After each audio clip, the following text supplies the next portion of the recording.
Alors, pour la préparation du glucagon, cette fois-ci, ça prend le médicament, le solvant, une seringue de 3 cc pour l'administration. Et maintenant, on va procéder vraiment à la dilution du médicament comme tel. La raison pourquoi on n'utilise pas la seringue, c'est que l'aiguille est tout simplement trop courte pour faire une injection intramusculaire.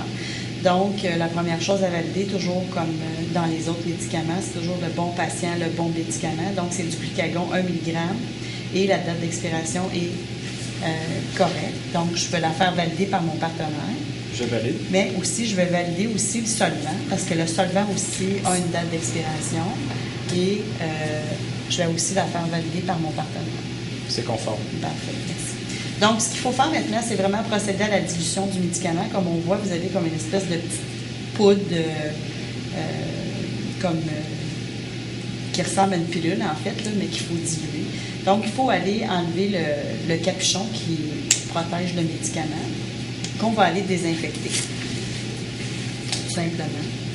Le vial.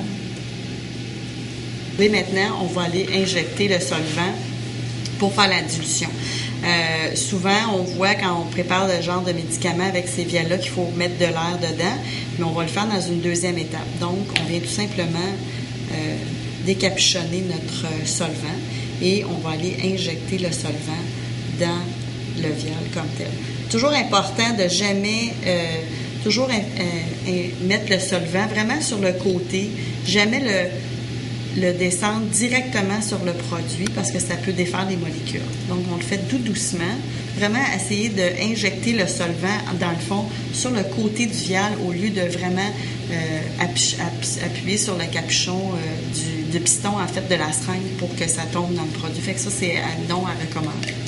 Donc, ensuite, ce qu'il faut, c'est vraiment aller mêler le produit pour s'assurer qu'il va être dilué correctement. La dilution du médicament, en fait, ce qu'il faut faire, c'est vraiment rouler le produit entre nos mains pour que la dilution se fasse doucement. Il ne faut jamais brasser un vial ou donner des coups pour favoriser pour ne pas briser les molécules en fait du produit. Donc, quand maintenant notre dilution est vraiment faite convenablement, ce qu'on va voir, c'est vraiment un liquide qui est clair, qui n'a pas de particules dedans et on voit ici que le liquide est vraiment prêt pour la préparation de l'injection. Donc, ensuite, ce qu'il faut faire maintenant, c'est transférer le produit qui a été dilué dans une seringue. Comme j'expliquais tantôt, on ne prendra pas la seringue du solvant parce que l'aiguille n'est pas assez longue. Donc, même chose que pour l'aiguille qu'on a utilisée tantôt. Donc, on ouvre la seringue, le sachet.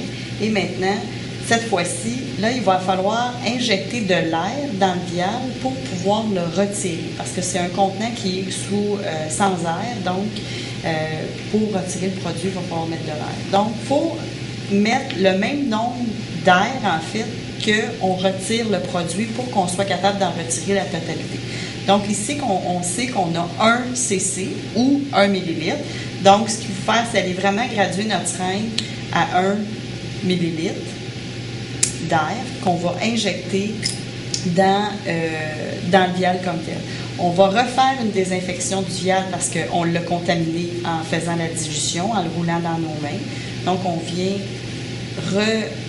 redésinfecter le vial. Et maintenant, ce que je vais faire, c'est injecter l'aiguille, injecter mon air. Et ensuite, je vais